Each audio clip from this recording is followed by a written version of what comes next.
So, Senator, let's start with COVID. What grade would you give him on how he handled COVID?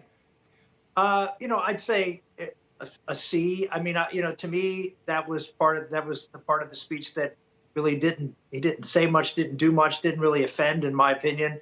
So I sort of, nothing memorable comes to me from his discussion of COVID.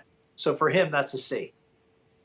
Sean? I'll tell you, I'll disagree a little bit in the sense that I think there's a difference between the speech and reality. And the reality is we had all of these mask mandates suddenly disappear. There's no acknowledgement about the science that they said they were going to be governed by. So I'm going with, at best, D-, probably more like an F. Oh, wow, F. Okay, Senator. I'm a tough grader. Senator Santorum is much kinder. He is a tough grader. I will tell you that. On Ukraine, Senator, he spent the first 12 minutes of his speech on Ukraine. So what grade do you give him for that? Yeah, that was the best part of his speech. Again, Lindsay, you and I were talking last night after how he missed an opportunity to, as an inflection point, to change, to do something on energy, to do something to more dramatically confront Russia. Having said that, I wanted to try to give him some good grade at some point, and the talk about the unity of the country and the unity of Europe, going after the oligarchs. I'm grading with a curve here, so I'm giving him a B on that one. Okay. A curve. All right, Sean, are you grading on a curve for this? Rick Santorum in college. It's because I would have done a heck of a lot better. Look, here's the problem I have. I think the rhetoric was good, the compassion and the uniting us all around a common cause.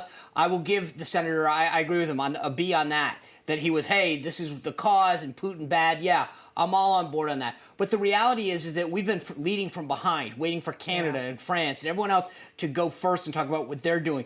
We could have and should have led the way. The sanctions that he said that were going to work didn't, and he was the one that told us those would be the deterrents.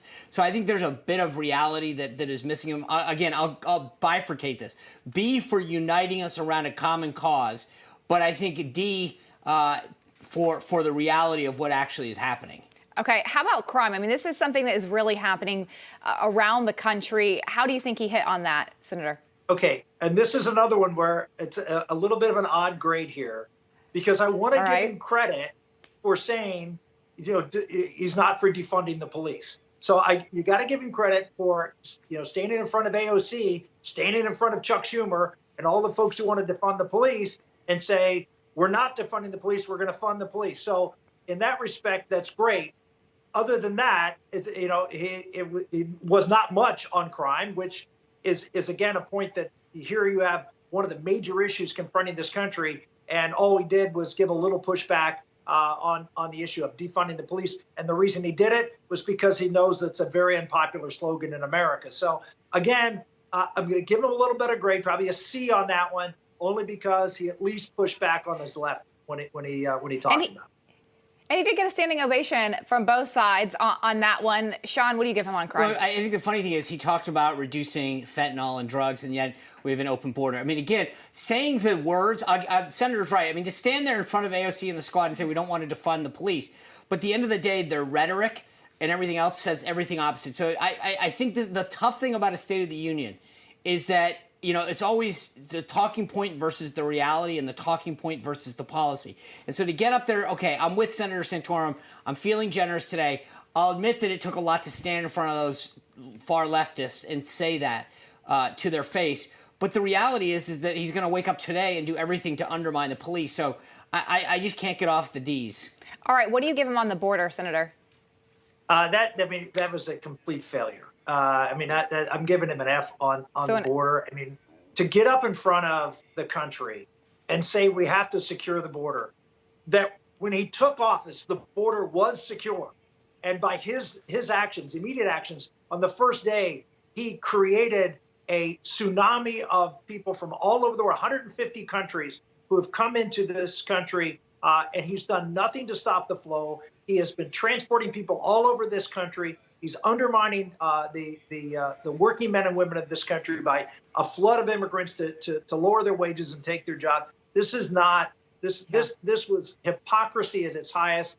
And then to go through his list, say we secure the borders, and then we need dreamers and we need to give amnesty and we need all these things, right. All of which he knows are non-starters.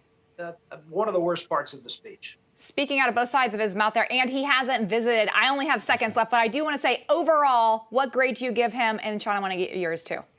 Yeah, overall grade. I'm going to be generous and give him a D. It was not a good night for him. He did not deliver it well. He missed many opportunities. You happen to pick out the 2 or 3 areas he actually did well that I could grade him. Okay, Sean. I will agree with Senator Santorum. I give him an F on the border. I think D- at best on the overall. All right. Senator Santorum, good to see you as always. Thanks for your insight. Thanks.